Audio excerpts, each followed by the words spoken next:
Cricket is A gentleman game. ಅಲ್ಲಿ ನೀವೆಷ್ಟೇ talented player ಆಗಿದ್ರೂ ಕೂಡ ನಿಮ್ಮ ಬಿಹೇವಿಯರ್ ಮಾತ್ರನೇ ನಿಮ್ಮ ಕರಿಯರ್ನ ಬಿಲ್ಡ್ ಮಾಡೋದು. ಆದರೆ ಈಗ ಬರುವಂಥ ಯಂಗ್ಸ್ಟರ್ಸ್ಗೆ ಇದೆಲ್ಲ ಮ್ಯಾಟ್ರೇ ಆಗೋದಿಲ್ಲ. 1 ಸೆಂಚುರಿನೋ ಅಥವಾ 1-2 ವಿಕೆಟೋ ತೆಗೆದ್ರು ಅಂದರೆ ತಲೆನೇ ನಿಲ್ಲೋದಿಲ್ಲ. ದಿಗ್ವೇಶ್ ರಾಥಿ ಕೂಡ ಇದೇ ಸಾಲಿಗೆ ಸೇರ್ತಿದ್ದಾನೆ. ಆಡ್ತಿರೋದು ಚೊಚ್ಚಲ IPL ಆದರೂ ಕೂಡ ಹೆಡ್ ವೈಟ್ಗೇನು ಕಡಿಮೆ ಇಲ್ಲ.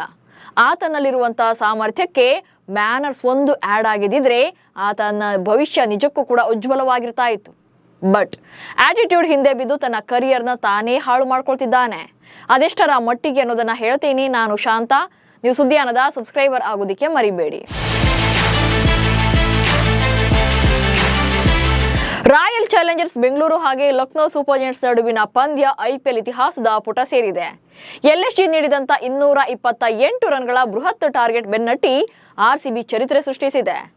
ರಿಷಬ್ ಪಂತ್, ವಿರಾಟ್ ಕೊಹ್ಲಿ, ಮಯಾಂಕ್ ಅಗರ್ವಾಲ್, ಜಿತೇಶ್ ಶರ್ಮಾ ಇವರೆಲ್ಲರ ಆಟಕ್ಕೆ ಕ್ರಿಕೆಟ್ ಫ್ಯಾನ್ಸ್ ಅಂತೂ ಫುಲ್ ಮಾರ್ಕ್ಸ್ ಕೊಟ್ಟಿದ್ದಾರೆ. RCB ಫ್ಯಾನ್ಸ್ ಅಂತೂ ಇನ್ನೂ ಅದೇ ಗೆಲುವಿನ ಗುಂಗಲ್ಲೇ ಇದ್ದಾರೆ. ಸೋಷಿಯಲ್ ಮೀಡಿಯಾ ತುಂಬೆಲ್ಲ ಸೆಲೆಬ್ರೇಷನ್ ಜೋರಾಗಿ ನಡೀತಾ ಇದೆ. ಆದರೆ ಇವರೆಲ್ಲರ ನಡುವೆ ಟ್ರೆಂಡಿಂಗ್ ನಲ್ಲಿ ಇರುವಂತ ಮತ್ತೊಬ್ಬ ಆಟಗಾರನೇ ದಿಗ್ವೇಶ್ ರಾಥಿ. ಅದು ಪಾಸಿಟಿವ್ ಆಗಿ ಅಲ್ಲ, ನೆಗೆಟಿವ್ ಆಗಿ. ಫೈನ್ ಕಟ್ಟಿಸಿದ್ರು, ಪಂದ್ಯದಿಂದ ಬ್ಯಾನ್ ಮಾಡಿದ್ರು ಕೂಡ ಬುದ್ಧಿ ಕಲಿಯದಂತ ರಾಥಿ ವಿರುದ್ಧ ಈಗ ದೊಡ್ಡ ಮಟ್ಟದಲ್ಲಿ ಆಕ್ರೋಶ ಭುಗಿಲೆದ್ದಿದೆ. ನೋಟ್ಬುಕ್ ಸೆಲೆಬ್ರೇಷನ್, ಮಂಕ್ಡ್ ರನ್ಔಟ್ ವಿವಾದ. ಲಕ್ನೋ ವಿರುದ್ಧದ RCB ವಿಕ್ಟರಿಗೆ ಜಿತೇಶ್ ಶರ್ಮಾ ಕಾರಣ ಅನ್ನೋದನ್ನ ಬಿಡಿಸಿ ಹೇಳಬೇಕಿಲ್ಲ. 228 ರನ್ಗಳ ಬೃಹತ್ ಟಾರ್ಗೆಟ್ ಅನ್ನ ಕೊಟ್ಟಿದ್ರು ಕೂಡ ಲಕ್ನೋ ಬೌಲರ್ಸ್ಗೆ ಅದನ್ನ ಡಿಫೆನ್ಸ್ ಮಾಡಿಕೊಳ್ಳಕ್ಕಾಗ್ಲಿಲ್ಲ.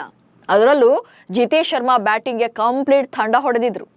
ಇಂಥ ಹೀಟ್ ಅಪ್ ಟೈಮಲ್ಲೇ ರಾಥಿ ಮಾಡಿದ ಆ 2 ಮಿಸ್ಟೇಕ್ಸ್ ಅಭಿಮಾನಿಗಳು ಸಿಟ್ಟಾಗುವಂತೆ ಮಾಡಿದೆ. ಜಿತೇಶ್ ಶರ್ಮಾ 49 ರನ್ ಬಾರಿಸಿದ್ದಾಗ ಅವರನ್ನ ರಾಥಿ ಔಟ್ ಮಾಡಿದ್ರು.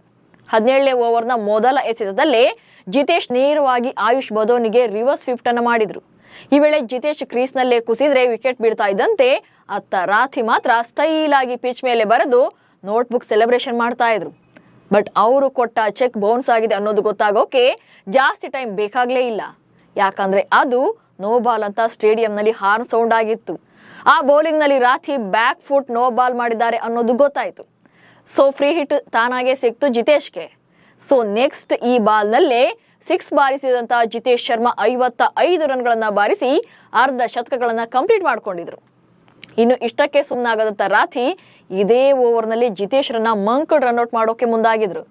ಬೌಲ್ ಮಾಡೋ ಮೊದಲೇ ಜಿತೇಶ್ ಕ್ರೀಸ್ ಒಳಗಿದ್ದಾರೆ ಅಂತ ರನ್ಔಟ್ ಅಂತ ಅಪೀಲ್ ಕೂಡ ಮಾಡಿ ಥರ್ಡ್ ಅಂಪೈರ್ಗೆ ಹೋಗಿದ್ರು.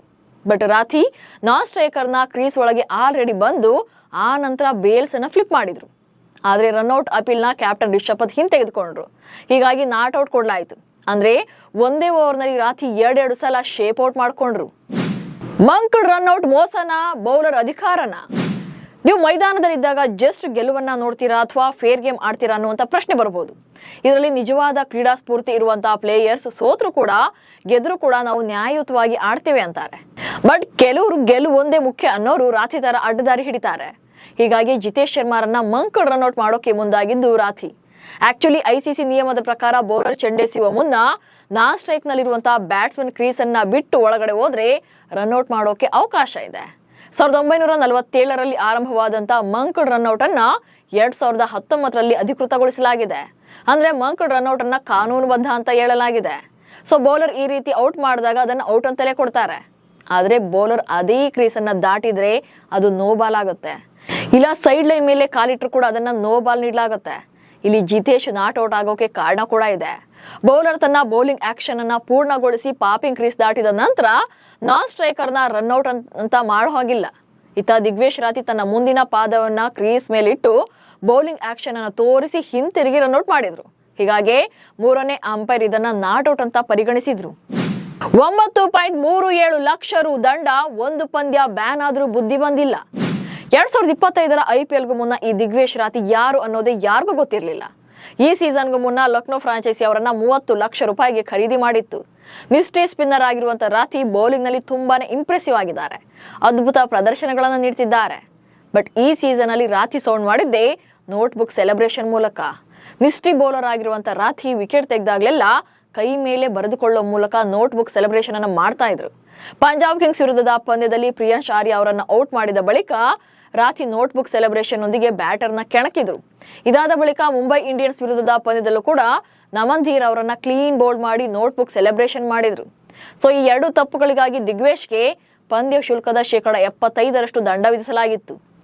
ಹೀಗೆ 3 ಪಂದ್ಯಗಳಲ್ಲಿ ನೋಟ್ಬುಕ್ ಸೆಲೆಬ್ರೇಷನ್ ನೊಂದಿಗೆ ಅನುಚಿತವಾಗಿ ವರ್ತಿಸಿದ್ದ ದಿಗ್ವೇಶ್ ಅವರನ್ನ ಗುಜರಾತ್ ಟೈಟನ್ಸ್ ವಿರುದ್ಧದ ಪಂದ್ಯದಿಂದ ಅಮಾನತುಗೊಳಿಸಲಾಗಿತ್ತು.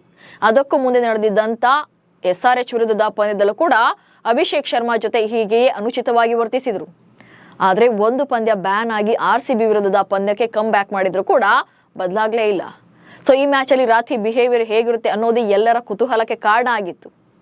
ಬಟ್ ನಾಯಿ ಬಾಲ ಯಾವತ್ತಿದ್ರು ಡೊಂಕು ಅಂತಾರಲ್ಲ, ಹಾಗೆ ಇಲ್ಲೂ ಕೂಡ ಅದೇ ರೀತಿ ವರ್ತಿಸಿ ಅಭಿಮಾನಿಗಳ ಕೆಂಗಣ್ಣಿಗೆ ಗುರಿಯಾಗಿದ್ದಾರೆ. ಸೆಲೆಬ್ರೇಷನ್ ಸ್ಟೈಲ್ ನಿಂದಲೇ ಮರೆಯಾಗ್ತಾರ ರಾಥಿ.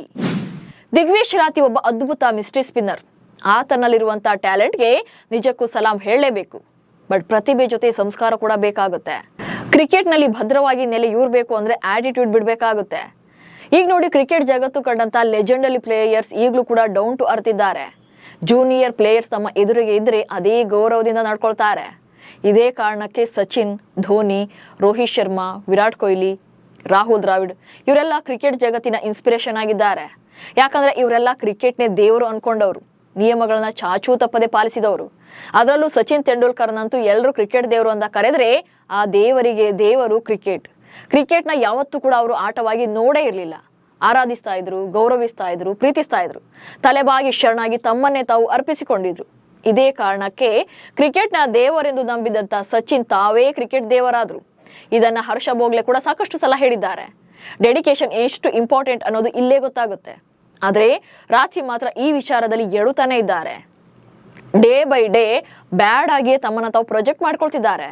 ಇದೇ ಕಾರಣಕ್ಕೆ ಲಕ್ನೋ ಪರ 13 ಪಂದ್ಯಗಳಲ್ಲಿ ಈ ಸೀಸನ್ ಅಲ್ಲಿ ಕಣಕ್ಕಿಳಿದು 14 ವಿಕೆಟ್ ಬೇಟೆಯಾಡಿದ್ರು ಕೂಡ ನೆಗೆಟಿವ್ ಆಗಿಯೇ ಕಾಣಿಸಿಕೊಳ್ತಿದ್ದಾರೆ. ಸೊ ಇದೇ ವರ್ತನೆ ಮುಂದುವರೆದ್ರೆ ಮುಂದಿನ ಸೀಸನ್ ನಲ್ಲಿ ಅವರನ್ನ ಕಣಕ್ಕಿಳಿಸ್ತಾರಾ ಅಥವಾ ಇಲ್ವಾ ಅನ್ನೋದು ಕೂಡ ಪ್ರಶ್ನೆಯಾಗುತ್ತೆ. ಮ್ಯಾಚ್ ಸೋತರು ಕ್ರೀಡಾ ಸ್ಫೂರ್ತಿ ಮೆರೆದ ಪಂತ್. ರಿಷಬ್ ಪಂತ್ ಎಂತ ಕ್ವಾಲಿಟಿ ಪ್ಲೇಯರ್ ಅನ್ನೋದು ಇಡೀ ಜಗತ್ತಿಗೆ ಗೊತ್ತಿದೆ. ಬಟ್ ಬ್ಯಾಡ್ ಲಕ್ ಈ ಸೀಸನ್ ಸಿಕ್ಕಾಪಟ್ಟೆ ಸ್ಟ್ರಗಲ್ ಅನ್ನು ಕಂಡಿದ್ದಾರೆ.